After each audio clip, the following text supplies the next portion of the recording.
Mirëmbrëma të nderuar zonja dhe zotrin, do t'jemi së bashku në edicionin qendror të lajmeve këtu në ekranin e kanalit 7. Ndër të tjera do të ndiqni. Shqipëria feston 14 marsin, ditën e verës, mira njerëz mbushin sheshet në Elbasan, Ballokumja dhe Veroret janë dy simbolet e kësaj dite të shënuar. Hapet tuneli Murizit, vepra më e rëndësishme e rrugës Arbrit, tashmë distanca mes Tiranës dhe Dibrës mund të përshkohet në vetëm 2 orë. Sali Berisha i bën thirrje të rinjve t'i bashkojnë protestës së opozitës para kryeministrisë për mbylljen e TikTok. Rama vendosi censurën. Sulmohet me tritol një lokal në qendër të Lezhës. Shpërthimi shkakton vetëm dëme materiale. Biznesi është në pronësi të një personi me precedent penal.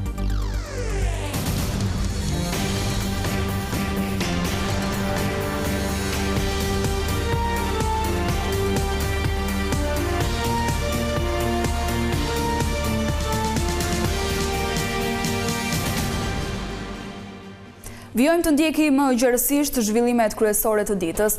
Ashtu si çdo vit, 14 marsi është ndroi Elbasani në kryeqytetin e ditës së verës. Mira njerëz mbushën sheshe duke festuar mbërritjen e stinës së ngrohtë. Ballokumja dhe Veroret janë dy simbolet e kësaj dite të shënuar.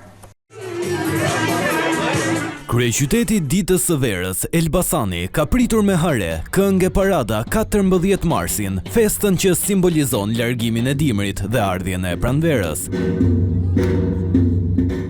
Qyteti u shndrua në një skenë të madhe festive, ku qytetar nga i gjithë vendi u mblodhën për të festuar me familjarët. Ne kemi Elbasani se ka asnjë tjetër. Po ne na kanë marrë tjerë, na mori Tirana, na mori të rreth e tjera, kot. Ne kemi Elbasani me tradicion e vjetër. Tradita ruhet në çdo vit. Ruhet çdo vit. Dhe festojmë me Elbasani ka traditë, edhe si fest edhe ne kemi. Ballokumet i keni bërë? Po, normale që është ballokumja është traditë, edhe ballokumja është pjesë. Kjo fest tregon që po vjen pranvera, zonë, çdo gjë. Nga vini? Nga Korça. Keni ardhur vetëm për ditën e verës? Po, vetëm për verës. Ishim dëshirë me ardhur. Është e parë. Po, e parë që vjen fest. Si ju duket Elbasani? Shumë bukur.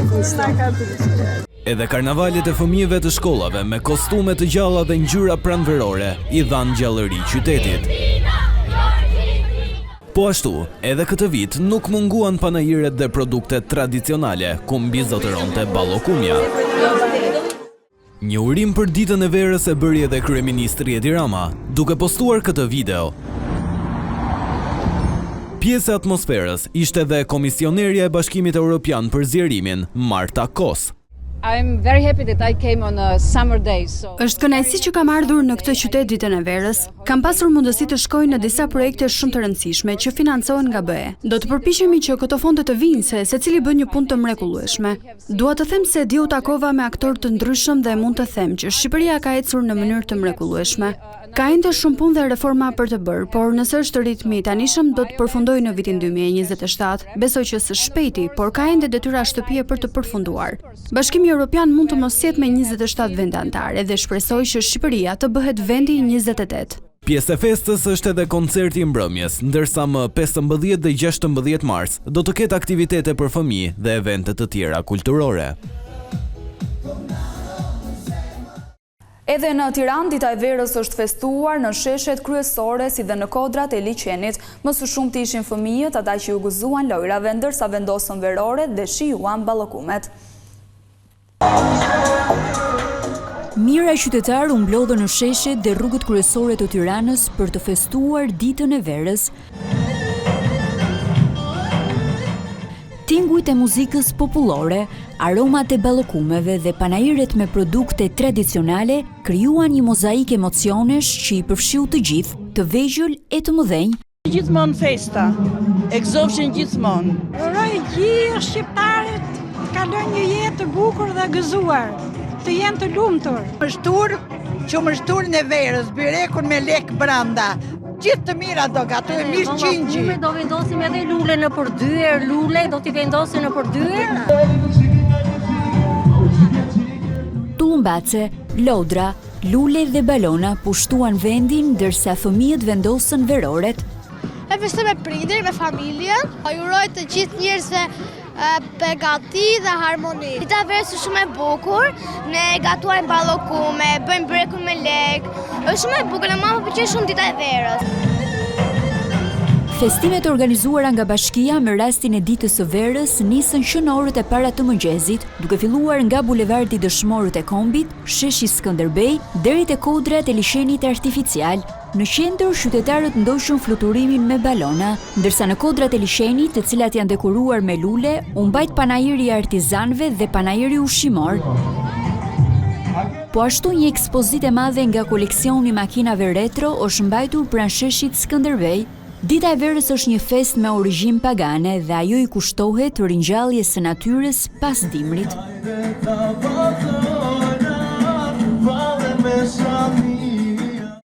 Pas 6 viteve punë është hapur përfundimisht tuneli Murrizit në rrugën e Arbrit. Kjo vepër e rëndësishme është inauguruar me pjesëmarrjen e kryeministrit Edi Rama, ministres së infrastrukturës Balluku, deputetëve dhe banorëve të zonës. Tuneli Murrizit është 3.7 km i gjatë dhe do të shkurtojë distancën mes Dibrës dhe Tiranës në vetëm 2 orë.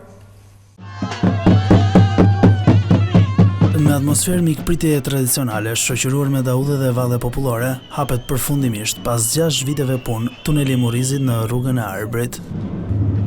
Të pranishëm në ceremoninë e inaugurimit, kryeministri Edi Rama, ministri i infrastrukturës Belinda Balluku dhe deputetë të zonës u pritën me optimizëm nga qindra banor të zonave përreth. Rama zgjodhi një autobus për të përshkruar gjatësinë e tunelit, ndërsa një mesazh të drejtë për drejtë e kishte për të gjithë dibranët që e shoqëronin. Dibra nuk shpëtoi, se Dibra këtu ishte, Dibra ne shpëtuam ne. Tani duhet bërë edhe Maqellar Peshkopia dhe nga Tirana ke shkallët, ke strita, ke legjendarja strita dhe emri. Maqellar Peshkopia. Maqellar Peshkopi mbaron në prill. Po do mbaroj në prill. Ja po ne atë se nuk besojnë ata, thonë jo po prit se ta lejnë tash se e kanë për zgjedhje. Në shenjë vlerësimi, kreu i qeverisë u vlerësua me disa dhurata. Ministri i infrastrukturës Belinda Balluku siguroi që i gjithë segmenti rrugor dhe tuneli janë në parametra të larta sigurie. Gjithçka është funksionale, kemi bërë testet mbrëm deri natën vonë, nga ana tjetër edhe trupa e policisë rrugore e ka marrë tashmë detyrën për monitorimin. Gjithashtu këtu ndodhen të vendosura njësitë e zjarrfikseve dhe gjithçka është ashtu siç duhet. Në krahun tonë të djathtë kemi tunelin paralel që është tuneli e emergjencës. Sipas kodit rrugor, çdo tunel mbi 500 metra ka nevojë që të ketë tunel e emergjencës, ka 11 hyrje dhe dalje tuneli e emergjencës, është një nga pjesët e krenarisë të infrastrukturës shqiptare padyshim. Është një vepër arti, duke qenë se tuneli është i gjithë i blinduar në hekur, përndryshe nuk do të qëndronte. Pra ne në këto momente nuk po kalojmë në një tunel të gërmuar, siç është rasti i Llogaras, por po kalojmë në një tunel i cili është i blinduar i gjithë në hekur, si një unaz hekuri. Në mbyllje, nëpërmjet një monitori, të pranishmit vëzhguan punimet ndër vite.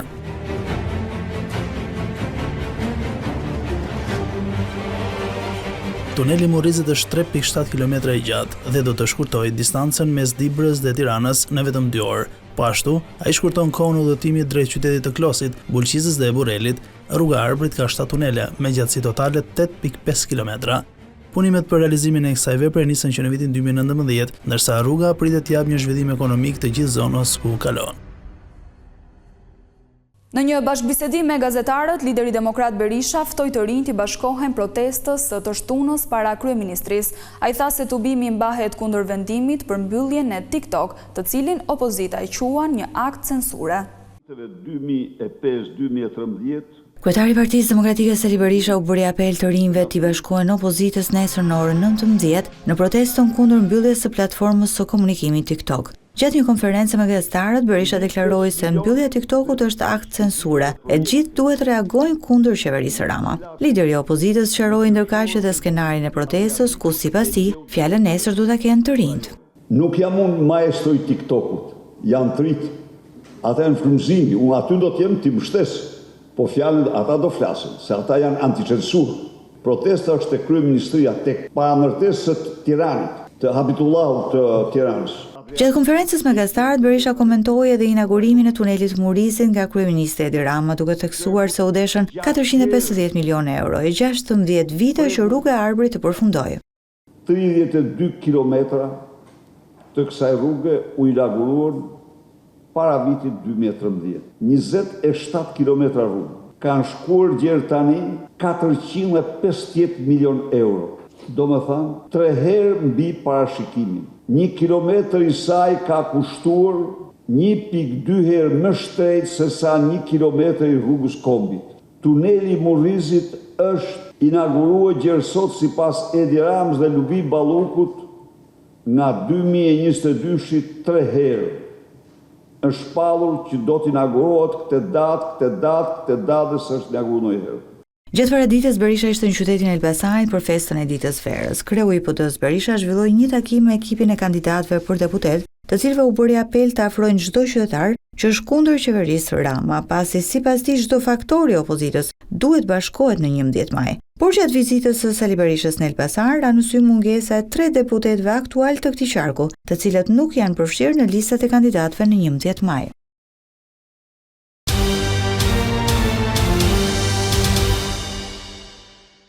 Vajza e arrestuar për vrasjen e Fatbar Licit në Shkodër ka apeluar vendimin e arrestit. E dashura e Safet Bajrit pretendon se nuk ka marrë pjesë në krim, por SPA ka prova se ajo ka ndihmuar autorët të largohen nga vendi i ngjarjes. Ishte dashura e Safet Bajrit, Eria Ago, e vënë në pranga 5 ditë pas këtij të fundit, ankimoi izolimin e saj në qeli në apelin e posaçëm. Ajo përfundoi e arrestuar pasi dyshohet se ka përkrahur ish partnerin e saj dhe ka siguruar kushte për të vrarë Fatbar Licin, për të cilin u prangos edhe Safet Bajri.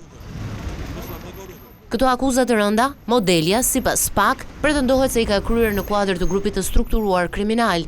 Tashmë e izoluar në burgun e grave në Pojsk të Pogradecit. Eria Ago ka mohuar përfshirjen e saj në ekzekutimin e Fatbar Licit në 2018, por prokuroria e çështjes Elida Kaçkini ka dyshime se në ngjarje e hetuara ka pasur rolin e drejtueses së automjetit. Sipas dosjes hetimore, brenda makinës Benz ngjyrë gri që ishte vjedhur më herët në Tiranë, ndodheshin 2 ekzekutorët e krimit. Pasi personat kanë kryer vrasjen, personi nën hetim Safet Rustemi ka qëndruar në Shkodër, ndërsa personi nën hetim Astmer Bilali është larguar për në Tiranë së bashku me shtetasen Eria Ago. Në dosje përshkruhet edhe dita e ngjarjes. Viktima në ditën e ngjarjes, si zakonisht rreth orës 7 të mëngjesit ka shkuar në lokal. Ai ka parkuar mjetin tip Audi dhe në momentin që ka shkuar tek lokali përballë, ka ndaluar një automjeti markës Benz, ngjyrë gri. Nga dera e pasagjerit ka zbritur një person i maskuar, i gjatë rreth 180 cm, i veshur me rroba të errta me armë zjarri dhe ka hapur zjarr. Në vendngjarje janë sekuestruar 10 gëzhoja, 6 predha dhe një këmishë predhe. Nga këshyrja e kufomës rezulton se ai ka marrë 9 plagë të ndryshme në trup. Fatbar Lici ishte xhaxhai i Ibrahim Licit, rivali Bajrave. Sipas grupit hetimor, motivi i vrasjes lidhet me dyshimin e Behar Bajrit se Ibrahim Lici kishte vrarë një pjesëtar të grupit të tyre, ish policin Boran Bërçana. Ndaj Safet dhe Behar Bajrit dhe Asmert Bilalit rëndojnë akuzat vrasje me paramendim, grupi strukturuar kriminal dhe kryerja e veprave penale nga organizata kriminale. Edhe këta të fundit kanë ankimuar masën në apelin e posaçëm, ndërsa të gjithë janë në pritje të shortit, secili nga gjyqtarët do të vendosë për lirimin apo jo të tyre. Një sasi tritoli ka shpërthyer gjatorëve të para të mëngjesit në ambientet e Bar Amiçi pranë stadiumit të Lezhës. Ngjarja ka ndodhur rreth orës 3 dhe fatmirësisht ka shkaktuar vetëm dëme materiale. Lokali është në pronësi të 47 vjeçarit Ilir Marvukaj, i cili në vitin 2017 ka qenë arrestuar për trafikimin e 25 kg kanabis drejt Kosovës. Paraprakisht mësohet se autori ka qenë një person i maskuar, i cili pasi ka vendosur lëndën plasëse para derës së lokalit është larguar në këmbë. Lëvizjet e tij janë fiksuar nga kamerat e sigurisë, por për shkak se ka qenë i maskuar, ai nuk është identifikuar ende. Në dëshmi paraprake në polici, Marvukaj ka deklaruar se nuk ka konflikte. Megjithatë, policia dyshon se ngjarja mund të ketë lidhje me të shkuarën e tij. Mbi 600 kërkesa për divorc janë regjistruar vitin e kaluar në Durrës. Ky numër konsiderohet i lartë dhe lidhet kryesisht me emigrimin masiv si dhe kushtet ekonomike. Numri i divorceve në Durrës po njeh një rritje të ndjershme, duke reflektuar sfida serioze në raportet familjare dhe qëndrueshmërinë sociale. Ajo që vjet re së fundmi është se një pjesë e madhe e këtyre shkurorëzimeve po kryen nga shqiptarët në emigracion, të cilët zgjedhin të zgjidhin martesën në Shqipëri për të shmangur kostot e larta dhe pengesat ligjore që hasin në vendet ku jetojnë. Kjo ndodh në radhë parë sepse kushton më pak një zgjidhje martese në Shqipëri në aspektin ekonomik është më i lirë se sa në vendet e huaja, në vendet e Bashkimit Evropian apo dhe në Amerikë, në Kanada, si kemi patur rast të ngjashme. Dhe së dyti, dhe nëse ata do ta bëjnë në një vend të huaj, janë përsëri të detyruar në bazë të Kodit Civil të Republikës së Shqipërisë që një zgjidhje martese kryer në një vend të huaj të vijë dhe të njihet, të jepet fuqi këtij vendimi të huaj në gjykatën e apelit në Republikën e Shqipërisë. Pra është një kosto dhe kohë ekstra. Një proces divorci mund të zgjasë deri në 2 vite, shkaqet janë nga më të ndryshmet, por ajo që vihet re është se në shumicën e rasteve janë gratë ato që marrin hapin e parë drejt ndarjes. Edhe në rastet kur kanë një kuptim midis tyre, por edhe në rastet kur kanë probleme dhe kanë kuptuar që martesa e tyre ka marrë fund, janë gratë ato që vinë të parat. Është shumë e rrallë, por mos të thënë e pakët, të vinë meshkujt për të kërkuar divorcin. Sipas të dhënave nga gjykata e Durrësit, vetëm gjatë vitit të 2024 janë regjistruar 662 padi për zgjidhje martese, një pjesë të cilave vijojnë të shqyrtohen. Në 2 vitet e fundit, numri i përgjithshëm i padive për divorc ka arritur në 1342 raste, duke renditur Durrësin mes rajoneve me shifrat më të larta në shkallë vendi. Mira e lloje të luleve dhe bimëve janë ekspozuar në Megatek në ditët e kopshtarisë. Jo vetëm kaq, deri në 20 prill do të ofrohen edhe ulje në të gjitha kategoritë.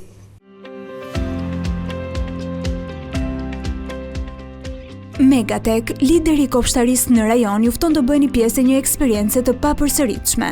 Në një hapësirë gjigante prej 16.000 metra shkatror, në një ndriçim krejt natyral, çdo detaj është menduar për të ofruar një përvojë të jashtëzakonshme.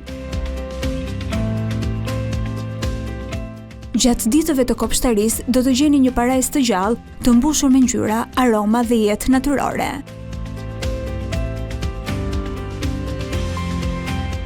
Mbi 5.000 lloje lulesh dhe bimësh nga 27 vende të botës dhe mbi 10.000 vazo e dekorues janë përzgjedhur me kujdes për të plotësuar çdo ëndër të adhuruesve të natyrës. Nga lulet plot ngjyra për ambiente të brendshme dhe të jashtme, tek bimët dekorative dhe pemët frutore, të gjitha do t'i keni këtu për të krijuar një oazë të personalizuar në shtëpinë apo kopshtin tuaj.